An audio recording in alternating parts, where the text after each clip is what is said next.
They've got broken trust, that they don't trust that they can get what they need in their marriage anymore.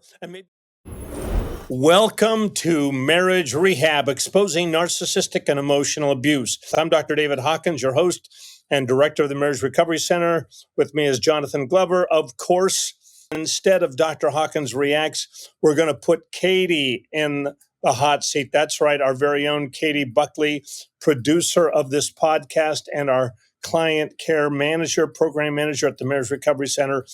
Katie and the client care team are the ones that field the calls. So they've got their pulse on what's happening out there and what people are really talking about. And that's my question. What are people really talking about? Tell us. Most of the time, the larger demographic of the people calling into the Marriage Recovery Center are generally women who have been married for 20 plus years. That's usually the trend that I see. And they have been stuck in a toxic pattern of relationship, and they have no idea whether help is possible.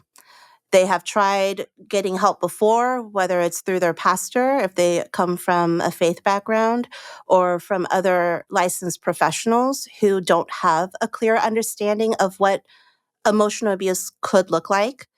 And they have been severely hurt and isolated through this whole process.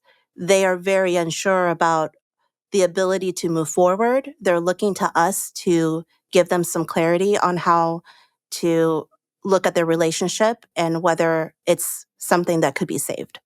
Yeah, and I'm assuming they've got broken trust, that they don't trust that they can get what they need in their marriage anymore, and maybe even broken trust with clinicians and pastors and helping professionals. Is that right? That trust is just shattered.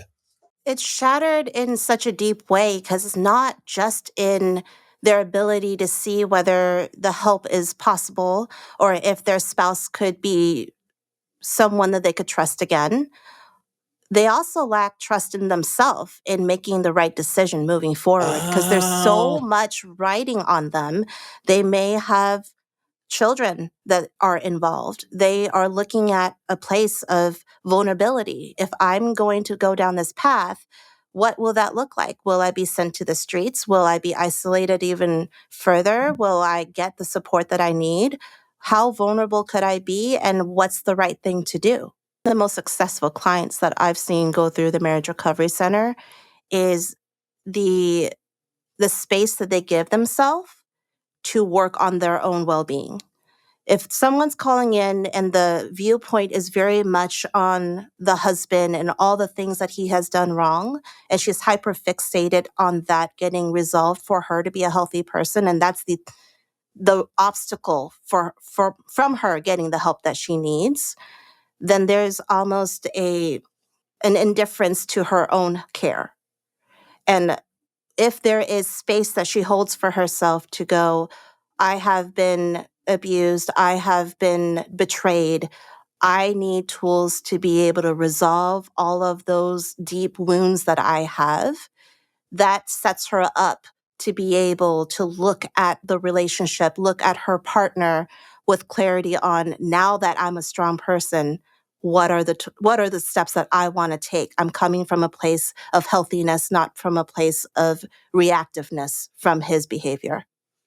That's scary, though. I mean, I imagine that there's some people that you talk to on the phone that have been thinking about this for a little while, and I'm imagining that sometimes you get somebody on the phone who hasn't really spoken to anybody about this before.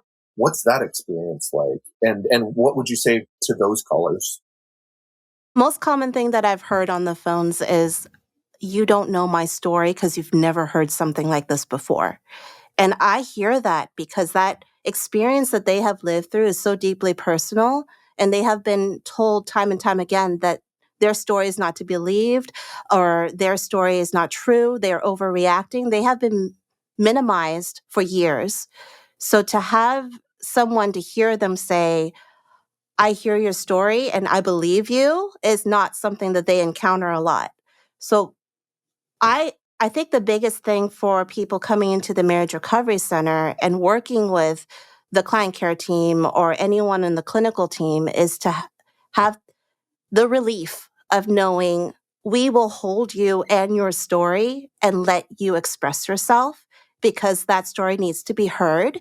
And then we will validate your pain so that you could have the confidence to take the next step. We have heard this story, but that doesn't matter that we have years and years of experience. Your pain is your own, and we will hear you, and that's okay. You led into one of my questions. What is it that people want? Well, I just want to not hurt anymore. They want to not hurt. I'm done with being hurt. I'm done. I don't want to be hurt anymore. That's Yeah. the overall answer. And that's heartbreaking. And I'm hearing that not just from the wife's side, I'm hearing that from the husband's side too, because he's frustrated and he feels like there's a target on his back, that he is evil, and then we're going to tear him to shreds. And it's our job at the client care team to reassure him that there are no villainization of anyone here. We are here to help individuals get healthier. And we're not trying to create a narrative that makes you the evil person of your relationship. We get that you are stuck in patterns of behavior that's not working for you. We get that you don't have the tools to communicate in a healthy way. And we get that you have a hard time accepting that. And so let us come in and show your blind spots and walk alongside you so that we could get to the goals that you have too, which is you called to the Marriage Recovery Center because you want to save your relationship. You don't want her to walk away. How could we help? You just mentioned another thing that that challenges me. What percentage would you say of the callers have some desire to save their marriage or see if their marriage can be saved? I think that the verbiage on the phone is, I am done. I'm at the end of my rope. X, Y, and Z. If this doesn't happen, I am out of here. That's the verbiage that I'm hearing. But underneath that is, I'm desperate to have another lifeline to make this work. Maybe you guys could be the one that makes the change. I'm going to you to see if that's possible. I do want to change and I do want this relationship to happen, but I'm too afraid to hope for that. Because if you've been disappointed time and time again, hoping for a marriage to happen and be healthy is incredibly vulnerable. It's hard to verbalize that. It's hard to hope for that. But they wouldn't make that call unless they want something out of it. What is the biggest frustration you have, client care team has, and what's the greatest joy that you have, or the greatest, fulfillment, blessing that you have in your roles? I think the biggest frustration that we have would probably be the people who call in who are so stuck on their emotion that they don't want to move forward with help. They have already given up before they tried. And I think that's very sad when we know that there are tools that could help them as an individual. I mean, if we haven't spoken to the husband, we're not going to be able to speak one way or the other. But we're seeing a person who's in a lot of pain, and we know that there are ways that our clinicians could help them. And for them to give up, that's devastating. Or to feel like they can't move forward because they're scared is devastating. The biggest joy are the moments when we do get those phone calls. So listeners, if you are a client and you've had any growth at all at MRC, I'm telling you, this is really, really helpful for us on the client care team. When they call in and they share their story and their growth journey, and we get the validation that our work means something. Like, we're not the clinicians. We don't hear it on the phone. So when we get that call, it takes our day completely around and motivates us to take the next call. All right. This has been wonderful.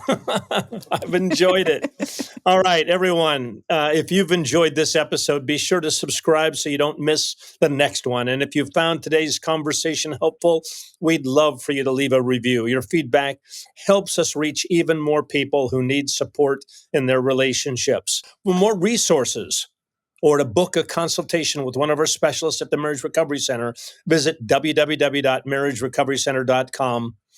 Thanks for listening. We'll see you again soon.